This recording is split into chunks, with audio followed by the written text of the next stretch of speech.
The ultimate power of महामंत्र. हरे कृष्ण मंडळी, काय तुम्हाला महामंत्राच्या अमर्यादित शक्तीविषयी कल्पना आहे? हरे कृष्ण कृष्ण कृष्ण हरे हरे, हरे राम राम राम हरे. मंडळी, श्री ब्रह्मांड पुराणामध्ये सांगितलेले आहे की श्रीहरी विष्णूचे 1000 नाम जप करणे म्हणजेच श्रीरामाचे केवळ 1 नाम जप करणे बराबरीचे आहे, आणि श्रीरामाचे 3 नाम जप करणे म्हणजे श्री कृष्णाचे 1 नाम जप करणे बराबरीचे आहे. तर महामंत्रामध्ये 4 वेळा कृष्णाचे नाव आणि 4 वेळा रामाचे नाव आहे. कृष्णाचे 4 नाम म्हणजे रामाचे 12 नाम इतके झाले, आणि राहिलेले स्वतः रामाचे 4 नाम मिळून पूर्ण रामाचे 16 नाम झाले. रामाचे 1 नाव म्हणजे श्री हरी विष्णूचे 1000 नाम ना, तर इथे तर रामाचे 16 नाव आले म्हणजे श्री हरी विष्णूचे 16,000 नाम. एका महामंत्रामध्ये जर श्री हरी विष्णूचे 16,000 नाम येत असतील तर विचार करा,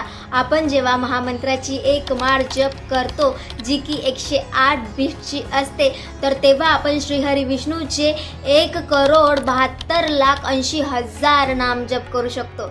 बापरे. आणि जे वैष्णव श्रीकृष्ण भक्त असतात ते तर डेली महामंत्राच्या 16 वेळा माळ जप करतात, म्हणजे ते डेली श्रीहरी विष्णूचे 2,76,84,000 नाम जप करण्याचे पुण्य मिळवतात. अविश्वसनीय.